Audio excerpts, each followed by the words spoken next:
اهلا وسهلا، تحيه طيبه لكل الاحباب.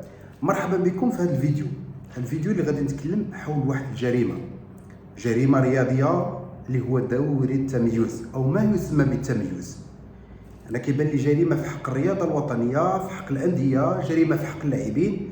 بالنسبه لي هذا الدوري هذا، وكيبان لي اللي دار هذا الدوري هذا عنده بحال هاد التيليكوموند هذه، عرفتو ديالنا، شاد واحد الكليمه طالقها مبرده ايوا جا وبدا كيدير البروغرام. انا غادي نقول لكم علاش بالنسبه لي جريمه في حق الرياضيين وكذلك الانديه الوطنيه، ومجموعه من الامور غادي نطرق لها في هذا الفيديو. يمكن تتفق معايا ممكن تختلف، ولكن انا بناء على المعطيات التاليه فباغي نناقشها معكم. دوري التمييز اللي جا باش انه يرفع واحد شويه الريتم، او جا على انه تكون عندنا بطوله اخرى. المهم جا باش يخدم الرياضه الوطنيه، بالنسبه لهم جا باش يخدم الرياضه الوطنيه. ولكن بالنسبه لي انا غادي يضر الكره المغربيه بشكل كبير. اولا غادي نتكلموا على الحاجه الاولى هي العمر، لان طلبوا 6 اللاعبين اقل من 23 سنه خصهم يكونوا في التيران. 6 اللاعبين اقل من 23 سنه خصهم يكونوا في التيران. هذا يعني انه ما خص يكون عندك 6 فقط، يعني خص يكون عندك 10 واكثر. يعني خصك على انك طلع لاعبين باش انهم يديروا البريباراسيون مع الفرقه الاولى بواحد العدد اللي هو محترم. ويعني انه كاين واحد المجموعه اللي غادي تقدر على انها تلعب، واحد المجموعه اخرى ما عندهاش بلاصه. كي غادي دير البروغرام ديالك انت اصلا كواحد نادي باغي تبريباري الموسم. ولكن ماشي هذا هو المشكل الكبير، غادي نرجعوا نطرق لهذا. لما قلنا العمر ديال هاد اللاعب، يعني الفريق ديال الامل خص يكونوا به واحد 10 لاعبين في هاد دوري التمييز. الانديه ديال الامل كاين اللي كملوا البطوله، كاين اللي مازال ما كملوش، البطوله، مازال ما كملوش البلاي اوف ديالهم. يعني مازال خصهم يرتاحوا، يمشيو يديروا واحد 10 ايام ولا ديال البحر بحال جميع اللاعبين ديال العالم، باش ترجع الامور للطبيعه ديالها، ويجيب السيتيرنا ويبدا يتريني من الديبار باش يعمرها باش انه يلعب بها الموسم المقبل. في حين انك انت جايب له دوري التمييز خصو يكمل البطوله ديالو ديال هذه الفئات السنيه ويمشي بشكل مباشر يدير البريباراسيون، او بشكل مباشر يمشي يلعب، لان حتى ديك البريباراسيون ما عندوش الوقت يبدا من جديد. وهذا خطر على اللاعبين، لا على المستوى يعني ما غاديش يطلع حتى في المستوى التقني ديالو، ولا كذلك غادي يكون منهار بدنيا، وكذلك مجموعه من الامور. ما بغيتش نتكلم على ديك القضيه ديال انه ممكن انه تكون خطوره صحيه عليه اكثر من ذلك. نمشيو للنقطه الثانيه. فبالنسبه لي الطقس كارثه. اولا غادي يلعبوا دوري التمييز في شهر 8 اللي هو صعيب، وكنعرفوا الحراره كي دايره. ولكن الحاجه اللي اكثر بالنسبه لي غباء هو انه تلعب مباراه مع 11 ديال النهار و12 بني ملال وفاس. كاين مباريات دايرينهم في فاس مع 11 ديال الليل، او انك تلعب في وجده مع 12 ديال النهار، 11 ديال النهار عفوا، تلعب 11 ديال النهار و12 في فاس ومكناس وبني ملال، وتلعب كذلك في وجده. واش عارفين هاد المدن كي دايره في شهر 8؟ واش تقدر توقف اصلا في 40 درجه؟ واش تقدر توقف؟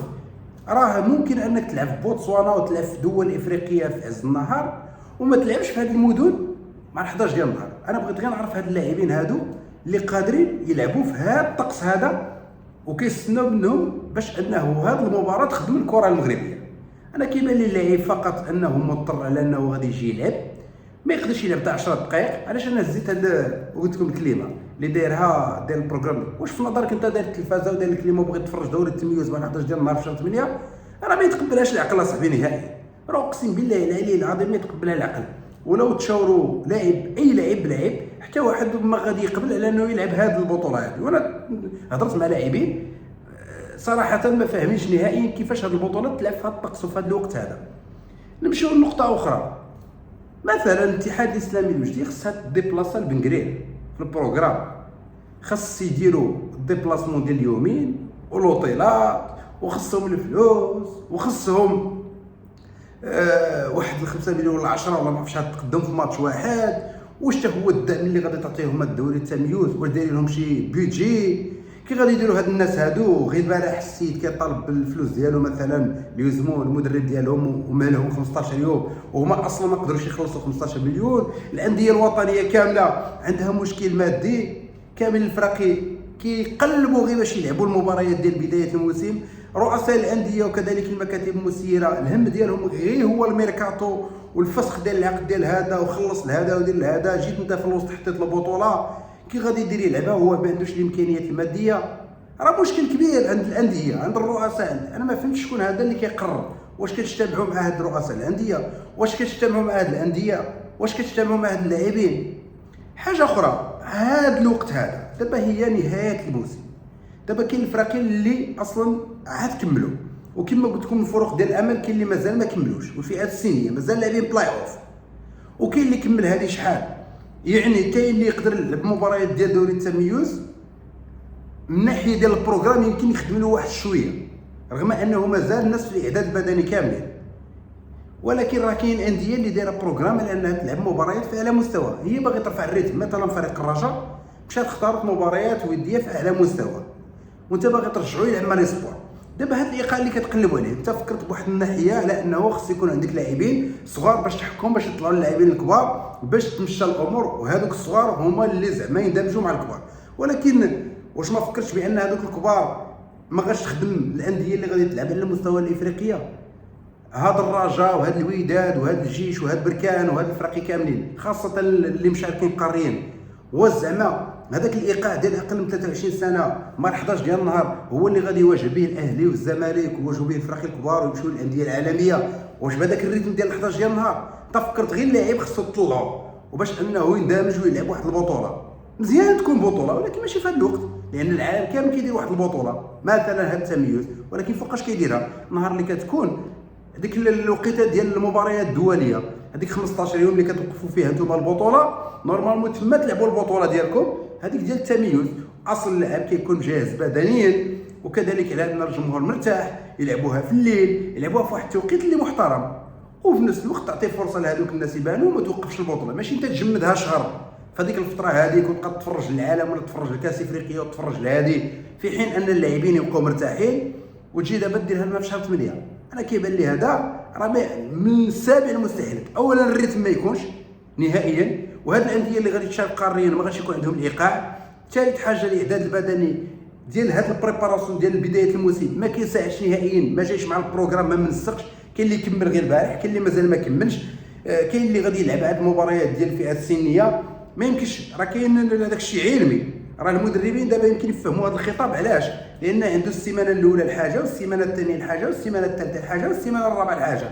انت جيت هذيك اللي يديرها هو في الرابعه ديرها له انت في الاولى، ما يمكنش. الاول ما يقيش الكره كاع، كاين المدرب ما يقيش الكره في السيمانه الاولى، السيمانه الثانيه يمكن يدخل شويه الكره، السيمانه الثالثه هكا كتمشى الامور. انت جايبها له من السماء الارض وعاطيه المباريات تلعب ديال دوري التميز. كذلك على انه الطاقم الطبي، واشتركتوا زعما الاطقم الطبيه ديال الانديه الوطنيه في هذه المباريات.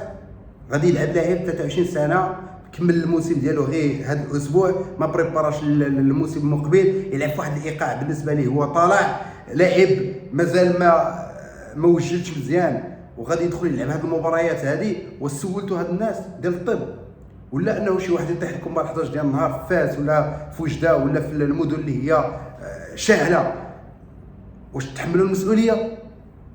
واش كاين اللي يتحمل المسؤوليه؟ شي طاقم طبي هذا اللي شاركتوه زعما باش يقول لكم الامور عاديه؟ لاعب ديال 20 سنه و19 يمكن يلعب معكم في هذا الريتم واخا ما بريباريش، وفي 11 ديال النهار الامور عاديه، وفي شهر 8 وفي واحد الايقاع اللي طالع. الى شاركتوا شي ناس وريونا هذه اللجنه الطبيه اللي سلقت على هذه الامور هذه. كذلك هاد 6 اللاعبين اللي نعتبرهم 10، علاش؟ لان كنقول البونتوس 6 خصهم يلعبوا يدخلوا وحدين اخرين ولا 12. كذلك هاد الناس في دوري التمييز راه كان عندهم امتحانات ديال البكالوريا بزاف، وكاين اللي عندهم امتحانات جامعيه، وكاين اللي عندهم امتحانات اقل. راه كانوا مساكين الراس ديالهم غير مع الامتحانات. جات واحد الفرصه، كاين اللي نجحوا بغى يدوز واحد العطله قصيره ورجع يدير البريباراسيون ديال بدايه العام، وكاين اللي مسكين اصلا مشى للاستدراكيه مهموم على الاستدراكيه عاد كملها ونجح وباغي يفرح واحد الاسبوع ولا 10 ايام وعاد يرجع يبريباري، ومنها لواحد 20 يوم اخرى مورا ديك البدايه ديال الاستعدادات عاد يقدر يلعب المباريات ديالو. واش شاركتوهم؟ واش فكرتوا في هاد الناس؟ ولا غير خلطوا شعلتوا الكليمه لعبوا مع 11 ديال النهار في فاس ووجده وفي المدن المغربيه اللي سخونه وجيبوا ستة اللاعبين فئه السنيه وطلعوهم والريتم طالع، وهاد الامور هذه بالنسبه لكم صافي درنا الدوري مزيان، ولكن ماشي هذه هي الوقيته ديالو.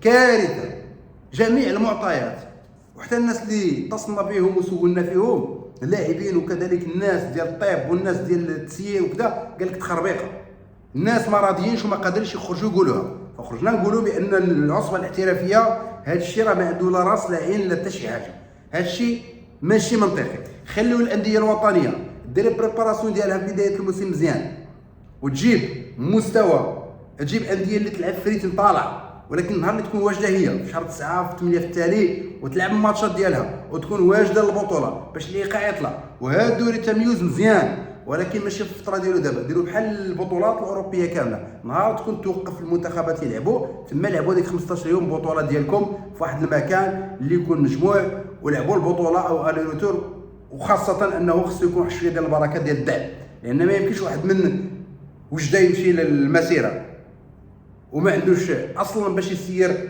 الماتشات ديال 4 ولا 3 في البطوله، لان ديبلاسمون من وجده حتى المسيره ياكل لك 4 5 ديبلاسمون ديال البطوله. انا بالنسبه لي هذه هي الفكره ديالي، وكنقول هاد الدوري التميز ما غادي يكون فيه لا ريتم، وغادي تكون فيه خطوره على اللاعبين، وغادي يبقاو يتبلساو اللاعبين مع بدايه الموسم، والريتم ما غاديش يكون، والانديه المشاركه القاريه ما غاديش يكون عندها الريتم، وما غاديش تكون تفراج، وما غادي تكون حتى شي حاجه في هذه البطوله التميز. ما عدا خاص هذا كل كليبه يمشي مع 11 ديال النهار يجلس في ذاك الملعب هذاك ويرجع الافكار ديالو ويقرر يشوف واش هي التخريجه اللي ممكن يحس بها هو.